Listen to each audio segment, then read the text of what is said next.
Hello, you're watching Newsx with me, Riyadh Vedi. So one of the key things that have been going over the news is the fact that the mock drills are set to take place tomorrow on May 7, and this comes after Ministry of External Affairs instructed at least 259 districts to participate in a nationwide civil defense drill on May 7, that is tomorrow. And the exercise, though set against the tense backdrop of the recent Pahalgam terror attack, remember it happened on April 22nd, is not a reaction to imminent conflict. Instead, it aims to test India's civilian and administrative response mechanism through coordinated simulations of wartime scenarios, including blackouts, air raids, sirens, and evacuation drills. So, viewers, obviously, when all of us heard this news, there were a couple of people who there was a sense of panic that creeped in. I want you to know that these are just drills. There's no need to panic at all. So I'll be just breaking these details down for you and explaining to you in the best way possible exactly where these mock drills will be taking place, what exactly, how are they categorized? Because when we saw the list being released of these 259 districts, there were three categories that were in there, and there were a couple of places that were included in this mock drills that are set to take place. But remember, at the heart of this preparedness initiative are civil defense districts, especially designated areas tasked with organizing and executing emergency response operations. Understanding what these districts are and how they're categorized is key to making sense of India's evolving approach to civil security. As you can see on your screens, I have put on your screens this mock drills in India, the participating cities and districts. I'll be taking you through 10 of them, which are these cities. But firstly, I would like to break it down to you. What exactly are these civil defense districts in India? These are designated regions where the Government of India implements structured civil defense program.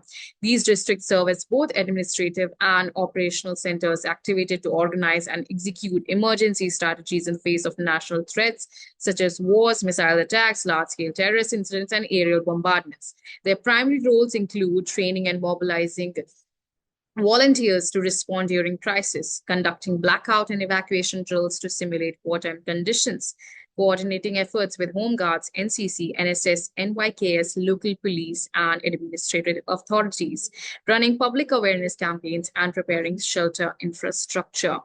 These frontline districts play a vital role in reducing panic, strengthening preparedness, and ensuring that emergency responses are swift, organized, and community driven.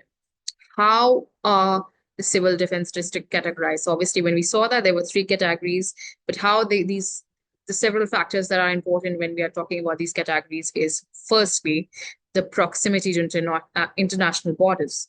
Districts in border states such as Punjab, Rajasthan, Gujarat, and Jammu and Kashmir are prioritized for their frontline positioning. Their proximity is closer to the international borders. Another factor that plays an important role is presence of critical infrastructure, regions with defense installations, power plants, oil refineries, ports, and major communication networks are marked as high priority.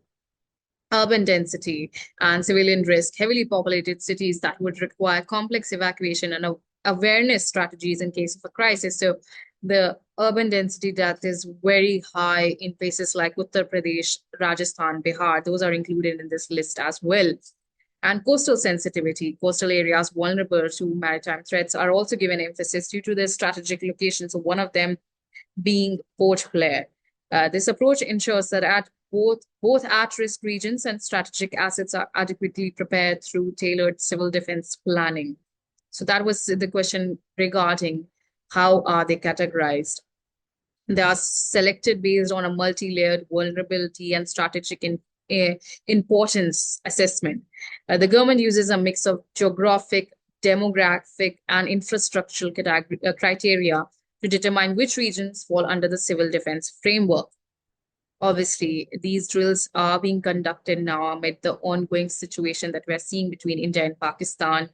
Earlier, we saw that at least two times Pakistan has conducted missile tests, and it's been 12 days almost that we have seen that Pakistan has violated ceasefire. On paper, there is ceasefire, but Pakistan has violated ceasefire for 12 days straight, and It started with Lipa Valley. It started in a localized manner, but it span across several sectors in Jammu and Kashmir. And now we're seeing that it has reached several places: Aknoor, Uri, Baramulla. There's also places like Sundarbani. There's also places like Kupwara, and there are also Rajouri, Mendhar. In all of these places, there's been reports of the ceasefire violations by Pakistan, and Indian army responded to them in proportionate, appropriate, and collaborated manner. And another thing to note is what will exactly happen during the May 7 drill. It's something that a lot of it's making grounds, especially since it's fairly new to this generation. It's something that we have not seen since 1971. My generation is not aware of something like this. The last time this happened, the blackout and these drills happened was 1971. It's been 54 years. And the generation before me, my parents, my grandparents' generation, those were the people who witnessed people in 1960s, 1970s, they witnessed these drills. So it's happening after 54 years. So these drills are important to keep the civilians in loop and prepare them and ready them in terms of and create a sense of security as well, how to respond in a scenario, in an emergency like this. So first of all, there will be air raid sirens, smoke alarms will be sounding to assess public alert systems. Another important point is crash blackouts, temporary blackouts to simulate hiding city lights from aerial surveillance. So blackout plays a very important role in a situation like this. Camouflage exercises, strategic assets like power plants and telecom towers may be virtually obscured. Then evacuation drills, organized relocation of civilians from high-risk zone. Public training sessions, awareness programs in schools and workplaces teaching first aid, calm response behavior, and sheltering methods.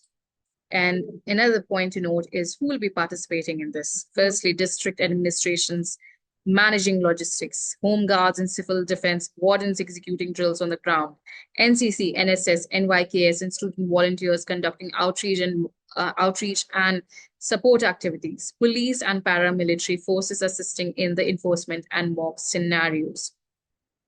So after the drill, each state and union territory is expected to submit an action taken report evaluating the effectiveness of the exercise and suggesting improvements. So these exercises are very important in suggesting what kind of improvements need to be taken up. So again, when we're talking about something like this, what can one expect during this civil drill is citizens in the affected districts may face temporary disruptions. These could include power cuts, mobile network suspensions, and traffic diversions. Police and paramilitary forces will imitate warlike scenarios, and this will help test coordination and response efficiency.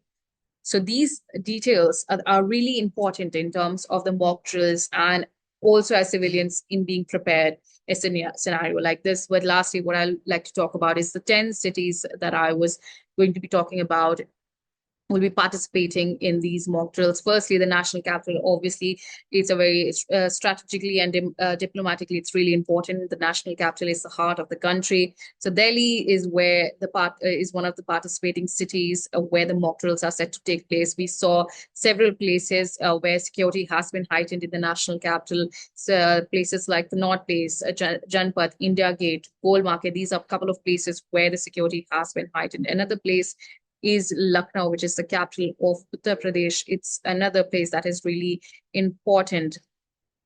And another place is Srinagar. Again, it's really important because Pahalgam and Baisran Valley was the place where this incident, where this terror attack, pardon me, this terror attack that took place on April 22nd. So Srinagar is obviously really important.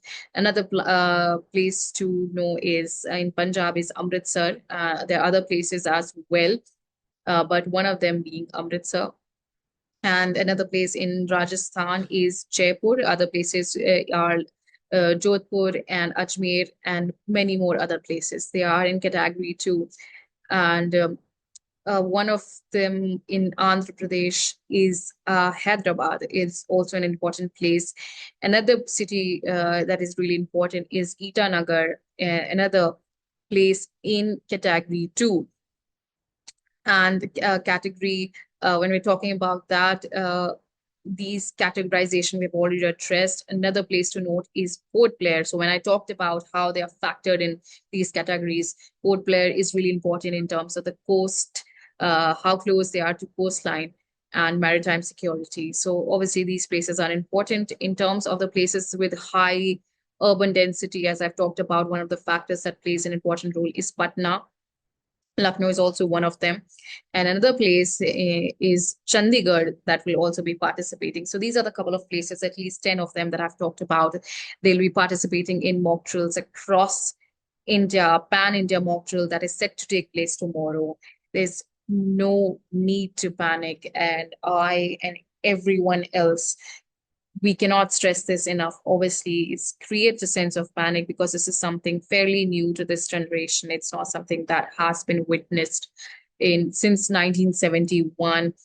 If you speak to anyone during those times, they'll obviously tell you how it was in 1971. Even Taj Mahal went all black. It was shrouded with nets.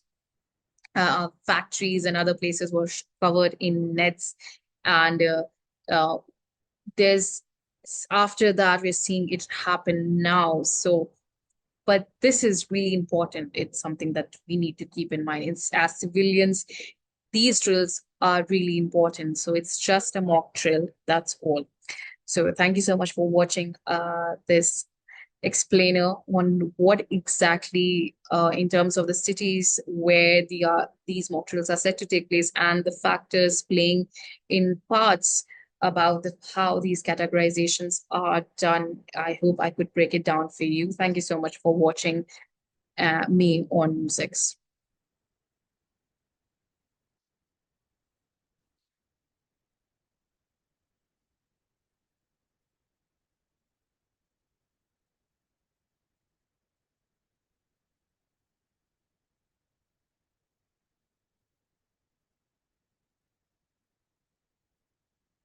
For more such videos, subscribe to the Newsx YouTube channel, hit the bell icon.